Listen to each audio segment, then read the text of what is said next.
মিলন ice cream একদম creamy texture আর বানানো একদম সহজ পদ্ধতিতে। কি কি দিয়েছি, কি কি মিশিয়েছি সেটা তো দেখবেন। তার আগে অনামিকার রান্নাঘরে আপনাদের সবাইকে স্বাগত। তো ভিডিওটা আপনারা পুরোটা সাথে থাকবেন এবং রেসিপিটা পুরো দেখতে হবে। তো কি কি লাগছে সেটা আপনাদেরকে তো বলছি। কালারটা দেখুন একদম অরিজিনাল। তো প্রথমেই এখানে আমি নিয়ে নিয়েছি দুধের পরিমাণটা বলে দিচ্ছি 1 কাপ। এই যে সাইডে সাইডে যে সর আছে কোনো অসুবিধা হবে না, এটাই তো হবে একদম মালাই আইসক্রিম। এখানে দিয়ে দিয়েছি 2 চামচ চিনি, মাত্র 2 চামচ চিনি, যেহেতু আমার ওয়াটারমেলন মানে আমি যে তরমুজটা ব্যবহার করছি খুব মিষ্টি ছিল, তাই এখানে 2 চামচই এখানে দিয়ে দিয়েছি চিনি। অল্প একটু আমি এখানে তুলে নিলাম দুধটা এখানে আমি খুব বেশি গরম করব না, কারণ আগে থেকেই গরম আমার ছিল। এই দুধেতে এবার আমি কর্নফ্লাওয়ার মেশাচ্ছি। তো চাইলে এখানে আপনারা আটা বা কাস্টার্ড পাউডারও মেশাতে পারেন, তবে আমি এখানে কর্নফ্লাওয়ার মিশিয়েই করছি। তো খুব ভালোভাবে কর্নফ্লাওয়ারটা মিশিয়ে নিচ্ছি যাতে না ডালা ডালা বেঁধে যায়। প্রত্যেকটা স্টেপ খেয়াল করুন, ডালা ডালা বেঁধে গেলে কিন্তু চলবে না। তাই এই যে আমি সুন্দরভাবে একটা মিক্স করছি, এই মিক্সটা আপনাদেরকেও করতে হবে। তো দেখুন সুন্দরভাবে মিক্স হয়ে গেছে। এবার এই যে কর্নফ্লাওয়ারটা আমি আস্তে আস্তে গরম দুধেতে ঢেলে দেব। আর এটা ঢেলে দেওয়ার পর কিন্তু আমি একটু ভালোভাবে নাড়াচাড়া করব যাতে না ডালাটা বেঁধে যায়। তবে হ্যাঁ, কর্নফ্লাওয়ারটা দেওয়ার সাথে সাথেই কি হবে, একটা ঘনত্ব আসবে। দুধের যে ঘনত্বটা না, ওটা একটু মোটা হয়ে যাবে, একদম গাঢ় যাকে বলে। এটাই হচ্ছে কর্নফ্লাওয়ার দেওয়ার জন্য একটা কারণ, দুধটাকে আমাদেরকে একটু ঘনত্ব করার জন্য। তো খুব সুন্দরভাবে এটা ঘনত্ব হচ্ছে, আপনাদেরকে দেখিয়ে দিচ্ছি। অনেকটা কিন্তু গাঢ় হয়ে গেছে। তো এটা যত ঠান্ডা হবে কিন্তু এই যে দুধটা না আরও ঘন হয়ে যাবে। তো এখানে দুধটা আমার কিন্তু হয়ে গেছে। গ্যাসের ফ্লেমটা এবার আমি বন্ধ করতে দিয়ে ঠান্ডা করতে দেবো দুধটাকে। তো এটা আমাদের প্রথম পর্বের মোটামুটি কাজটা শেষ হয়ে গেল। দুধটা ঠান্ডা হোক। আর দেখুন এখানে একটা ওয়াটারমেলন অর্ধেকের অর্ধেক একদম নিয়েছি, দেখুন। তো খুব বেশি এখানে কিন্তু কালার নেই, যে এই যে ওয়াটারমেলনটা আপনারা চাইলে তরমুজ মানে একটু দেখে নেবেন যাতে সুন্দর একটা কালার আসে। এবার এই যে তরমুজটাকে আমি চামচের সাহায্যে না আমি একটা মিক্সিতে জারেতে আমি নিয়ে নিচ্ছি। মিক্সির জার বলতে যে বড় মিক্সির যে জারটা থাকে সেই মিক্সির জারেতে নিয়ে নিচ্ছি। আর এই দানাগুলো ফেলে দেবেন, দানাগুলো কিন্তু কোনো কাজে লাগবে না। একটা আমি পাত্রে এরকমভাবে তুলে রেখে দিচ্ছি, হাতে আসলেই এই দানাগুলোকে ফেলে দেবেন। তো সমস্ত দানাগুলো আস্তে আস্তে করে এইভাবে আমি ফেলে দেবো। ফেলে দিয়ে তরমুজের টুকরোগুলো আমি কিন্তু সব দিয়ে দেব এই মিক্সির জারেতে। দেখুন সমস্তটা আমি কিন্তু ওখানে চামচের সাহায্যে কেটে কেটে কেটে কেটে নিয়ে নিয়েছি, আর নিয়ে এখানে কিন্তু দিয়ে দিয়েছি। আর 2-4টে যে দানা আছে সেইগুলো কিন্তু আমি পরে তুলে নেব।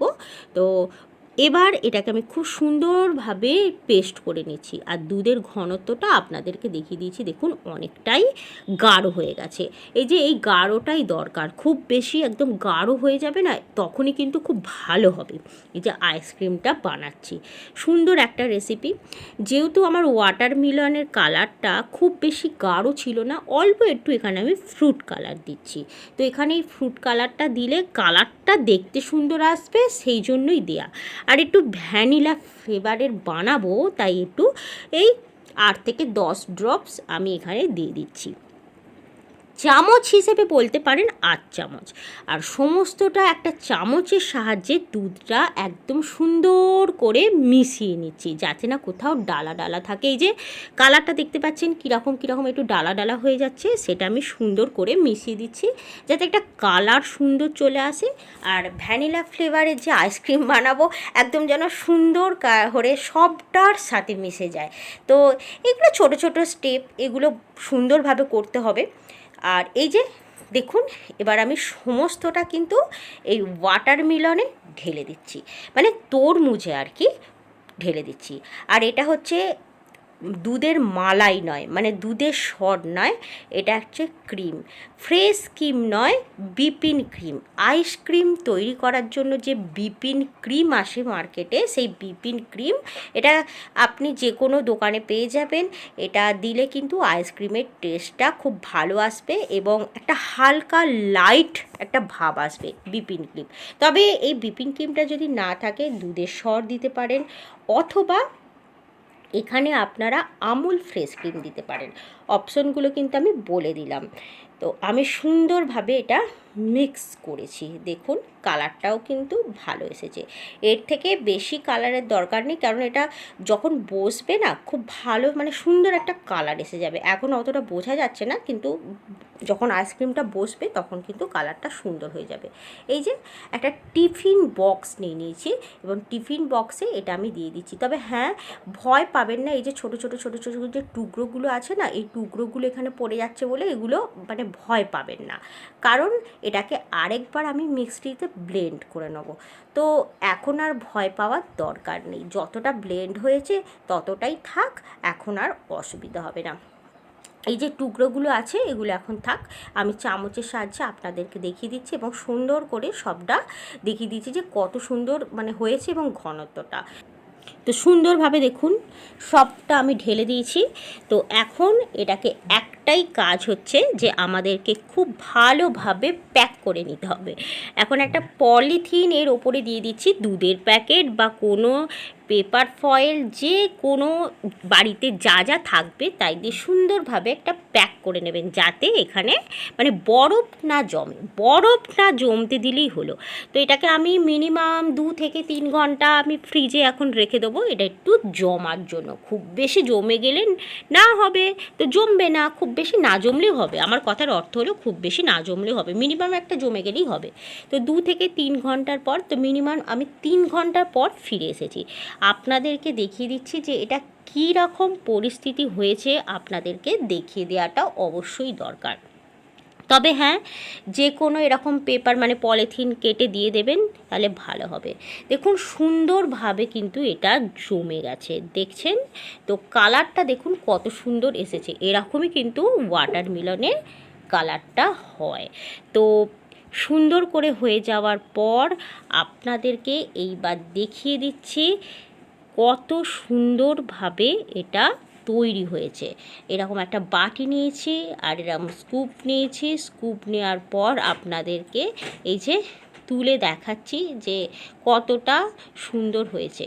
তো এইভাবেও কিন্তু আপনারা খেতে পারেন, তবে আমি এইভাবে খাবো না। এটাকে আমি আরেকটু কী করব, যাতে একটা আইসক্রিমের কীরকম একটা টেক্সচার হয় সেটাকে আপনাদেরকে একদম মার্কেট স্টাইল নিয়ে আসার জন্য আমি আবার আপনাদেরকে দেখিয়ে দিচ্ছি যে এটাকে আমি আবার ব্লেন্ডারেতে ব্লেন্ড করে নেব। কারণ বলছি দুটো, যদি এইভাবে আপনারা খেতে চান তো খেতে পারেন, সেটা কোনো অসুবিধা নেই, তবে মার্কেটের মতো হবে না। মানে একটা ক্রিমি টেক্সচার যে থাকে আইসক্রিমের গায়ে, সেটা কিন্তু আসবে না। তাই ডবল করে এটাকে আমি আমার কি করব, যে টুকরোগুলো আছে ওইগুলো মেশানোর জন্য, একদম ভালো করে স্মুথ করার জন্য এটা মিক্সারেতে সুন্দরভাবে কিন্তু আমি মিক্সিতে ঘুরিয়ে নিয়েছি। দেখুন এখন কিন্তু সবটা মিক্স হয়ে গেছে, যে ছোট ছোট টুকরো ছিল না সেই টুকরোগুলো পর্যন্ত একদম মিক্সারেতে পিষে গেছে। এইবার আমি আবার সুন্দর করে ওই একই ডাব্বাতে মানে একই টিফিন বক্সে আমি সুন্দর করে এটাকে আবার বসাবো। দেখুন এখানে কিন্তু আর টুকরো নেই, এই টুকরোটা থাকবে না, কারণ আমি দুবার এটাকে মিক্সিতে খুব সুন্দর করে মিক্স করে নিয়েছি। এবার একই প্রসেস, এই যে একটা সুন্দর করে একটা পলিথিন নিয়ে নিয়েছি, যে কোনো একটা পলিথিন নিলেই হবে। আবার আমি কি করব, এটাকে একটুখানি টাচ করব, যে এটা আমি এই যে তরল পদার্থটা আছে না আইসক্রিমের, সেটাকে আমি একটু গায়ে গায়ে গায়ে গায়ে একটু ভালো করে চিপকে দেবো। কারণ হচ্ছে এরকমভাবে একটু গায়ে একটু লাগিয়ে পলিথিনটা করে চেপকালে কি হয়, বরফ জমবে না। তো বরফ যদি না জমে তবেই আইসক্রিমের টেক্সচার আসবে, আর বরফ জমে গেলে কিন্তু হবে না। তো 2 থেকে 3 ঘন্টার পর আবার আমি ফিরে এসেছি। তো এখন আপনাদের দেখাবো যে আমার আইসক্রিম যেটা বানিয়েছি মানে ওয়াটারমেলনের সেটার কি অবস্থা। আগের যে আইসক্রিম বানিয়েছিলাম সেটাও আপনাদেরকে দেখিয়েছিলাম, মানে একটু আগে যেটা আপনাদেরকে দেখালাম সেইটার আর এইটার মধ্যে তফাৎ দেখুন। আগে যেটা ছিল সেটা ক্রিমি টেক্সচার ছিল না, এখন হচ্ছে ক্রিমি টেক্সচার, পুরো মার্কেটের মতো এসে গেছে, দেখতে পাচ্ছেন এত সুন্দর হয়েছে, পুরো একদম মার্কেটের মতো টেক্সচার। তাই দুভাবেই আপনারা খেতে পারেন। তো আমি আপনাদেরকে সেকেন্ড অপশনটাই বলবো, আরেকবার আপনারা ব্লেন্ড করবেন, ব্লেন্ড করার পর ওটাকে আবার ভালো করে বসাবেন, বসিয়ে করবেন। তো ভিডিওটা কেমন লাগলো